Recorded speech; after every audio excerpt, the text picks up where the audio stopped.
the story of Robert Davila. You know who that is? No, you don't, because I do. 3 months ago, I gave khutbah in Fort Worth. I haven't been to that masjid in 4 or 5 years, and they invited me for some reason, and I went. And I gave khutbah there. My khutbah was about dua. An Egyptian fellow comes up to me, a young man came up to me afterwards, he goes, Allah fulfilled my dua today. And I said, what's your dua? He said, my dua was that Nouman Ali Khan should meet Robert Davila. I was like, are you Robert Davila? He goes, nope, I am not Robert Davila. Robert Davila is my friend. But I think Allah is fulfilling my dua. I was like, fire away, I want to know. Robert Davila is a young man who lives in a town 40 minutes past Fort Worth. He was a farmer, young guy. And he was hit with some sort of genetic disorder that kicked in later on in his life, and he became paralyzed from the neck down. And he lives in a nursing home. Most people in that nursing home are 90 years, 100 years. They're really, really old people. And then there's, his room where he's paralyzed neck down. He's the only 30-something-year-old that is in the nursing home, okay? And he's been in that nursing home for the last 10 years.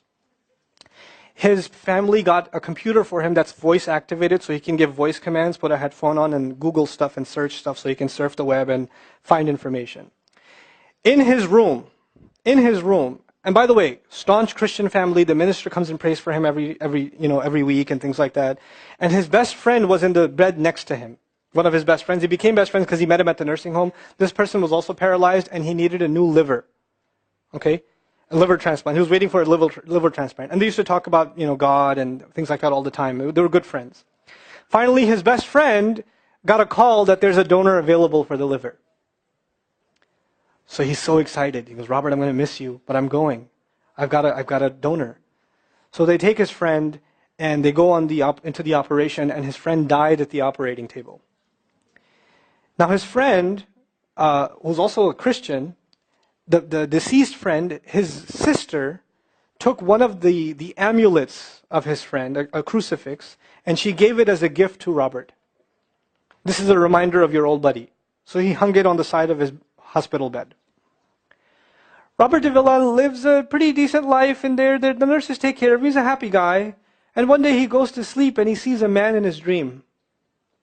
That man says his name is Muhammad. And he says, pointing at the crucifix, God did not send messengers so they would worship the messengers. God sent messengers so you could worship God.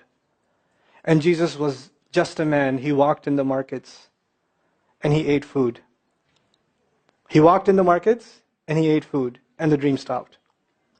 He only knows that Jesus was just a man. He knows there's a man named Muhammad that said that to him. He said that messengers came so people could worship God and not the messengers. This is all he knows. So he starts Googling Muhammad. He finds Islam. He takes Shahada.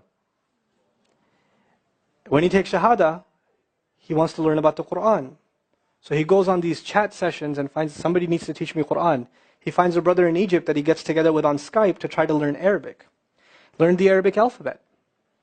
Once he learned the Arabic alphabet, he learned to recite the Quran. He memorized 10 surahs from his hospital bed. Then he said, I'm beginning to memorize the Quran, and I'm beginning to learn about this prophet, but I need to understand the Quran. So he starts Googling how to understand the Quran. And for some reason, he ends up on my videos.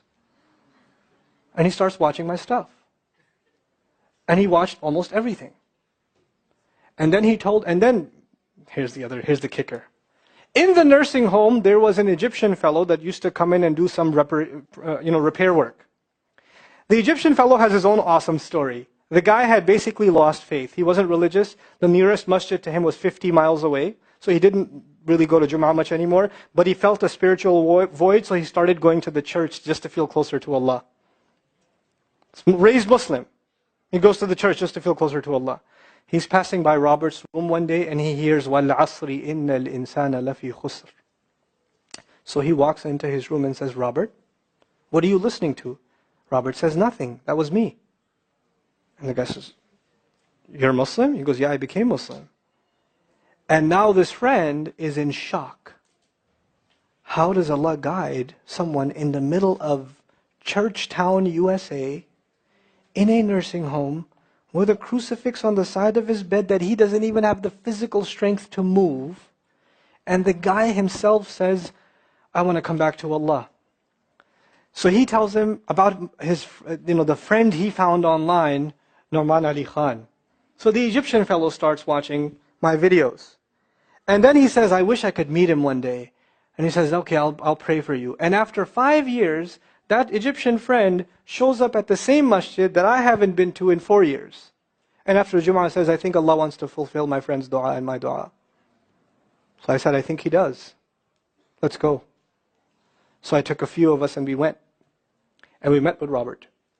We had a beautiful conversation with him. And inshallah, for Eid, we're going to go to his nursing home again. The nursing home was pretty shocked. You're all here to meet Robert? Like, yep. Yep. Why do you want to meet him? He's an inspiration. We're like, okay, let me check if we can. And they had to call the hospice administrator and all this stuff. And then eventually let us in. And Robert's in shock. And then I meet with Robert, we're talking, and I was like, hey, Robert, so I heard you memorize some surahs. He says, yeah. Can you recite one for me? So he recited Surah Al-Asr. Not one of us was not crying. We're just in tears. When somebody turns to Allah, don't worry about the means. Guidance will come. Balance will come. I want to tell you some more about Robert, because young guys are here. Young guys that play basketball. Young guys that are healthy. Young guys that have ambition. I told you, what's his paralysis? From where to where? Neck down.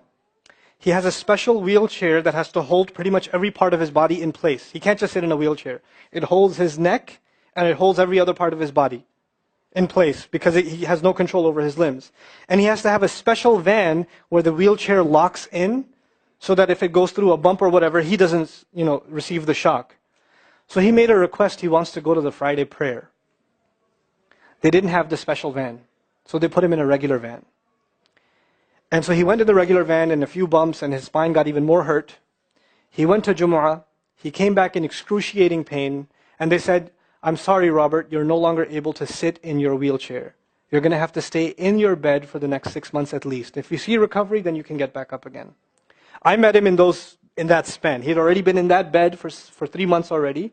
And the reason he was in that bed is he went to the Jummah prayer. And he told me about the Jummah prayer. He said, I've never felt more peace in my life than I was in that masjid. And you know what I'm going to do, Brother Nouman? When I can sit in my chair again, I'm going to go to Jummah.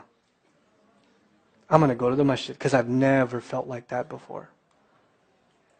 There's someone who has nothing but control over his mouth and his eyes. And he says, I only find peace in the masjid. And here we are. These masajid, I don't care what ideology, what school of thought, what they're talking about in the masjid, what fitnas there. I don't care. It's still Allah's house. Just go to pray. Don't go there to talk to people. Go there to talk to Allah. Just go to talk to Allah. You're just going for you and Allah. That's it. That's it. Other things will come, but you're not going for them. You're just going there to find peace. You'll become different people. If Allah can guide Robert Davila, Allah guide everybody. And then he said, sometimes I wonder why Allah put me in this position. And then I say to myself, what am I kidding? Allah has given me so much. I am so grateful for what He gave me. And if this is the way He was going to bring me to Islam, it's all worth it. So worth it. You have Muslims that lose a little bit of health. And they say, why is Allah doing this to me? And this man, if you would think, nowadays atheists argue because of suffering, there's no God.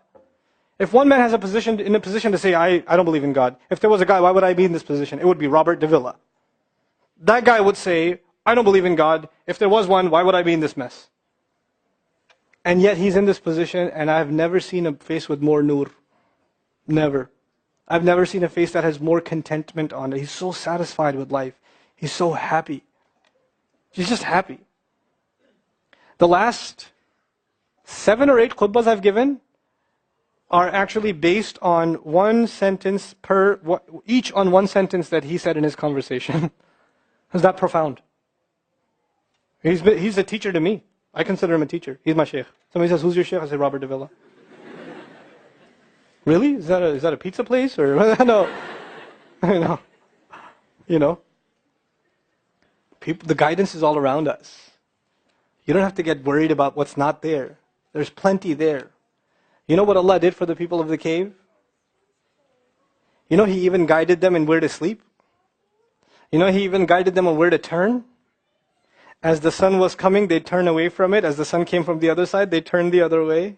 Allah will guide you in your sleep when you make dua to Him. He'll even guide you in your sleep. Every toss and turn will be guided by Allah. Can you imagine? We shouldn't be skeptical in Allah's guidance. We shouldn't worry about how am I going to find balance. No, that's Allah's job to guide you. Your job is to talk to Him. Your job is to get sincere. That is the message I have for you. That is how we're going to find balance. Honestly. And if once you do that, once you become sincere to Allah, Allah will open doors. Allah will give you friends. Allah will give you teachers. Allah will give you access to resources, all of which are going to bring you closer and closer and closer to Him and to the truth and make life better for the people around you. This is really the gist of what I wanted to share with you. I don't want to speak longer. I've spoken too long already. I love